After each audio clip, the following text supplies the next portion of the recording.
Hi, this is Tom Shanahan of SpiritualAdrenaline.me. I'm here today at Maya's Farm outside of Phoenix, Arizona with Melanie Albert. Melanie is the author of a new book, A New View of Healthy Eating. Melanie, thanks so much for coming out today and inviting us to this beautiful place. So let's talk about what's a vegan diet?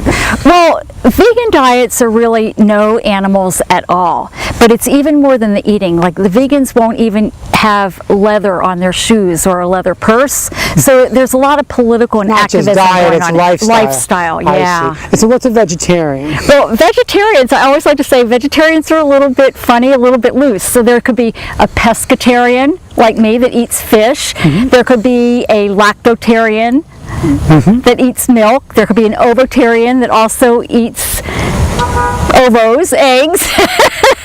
But veggies are the basis for their diet. I see. One of the things I liked about your book was that you have an entire section, let me open up to it, add protein-rich legumes to meals. What are your suggestions for people who are trying to get away from red meats or other meats to legumes or other sources of protein? What do you suggest they eat? Well, I suggest beans. Why? You know, beans and lentils.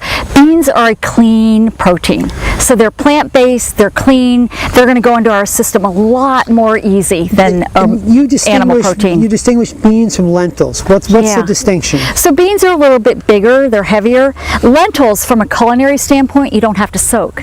So beans you soak overnight, there's a little bit extra process. Lentils, if you are just like in a quick hurry and you need to cook a soup or something with a plant protein, you can cook lentils. I see. So what are, let's say our viewers out there are looking to modify diet. Let's say they're in recovery, they're trying to take a little stress off their internal organs, stay away from the red meats and try and incorporate vegetarian type protein sources. What are the top 4 that you would recommend for them? Oh my gosh. Well, I would definitely say chickpeas, which are garbanzo beans. You can make hummus, which is really easy.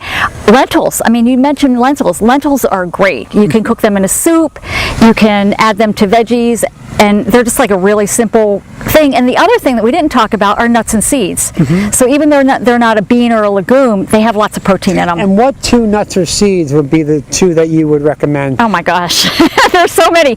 I love almonds and I love walnuts. Okay, almonds and walnuts. Yeah, I'll tell you, when I was in early recovery, part of my diet was made up of Goya beans, all kinds of Goya beans. Number one, they were delicious and they're nutritious, but they're also not expensive, so that you can really work them into a diet as you're, reestablishing yourself in your life, and it can help you get healthy in body and soul, as well as, enhance your chances of staying away from the substances that bring people into recovery. So your book was excellent. It's a great source of information. I highly recommend it to anybody out there who's sincerely interested in trying to modify diet as part of their overall recovery program.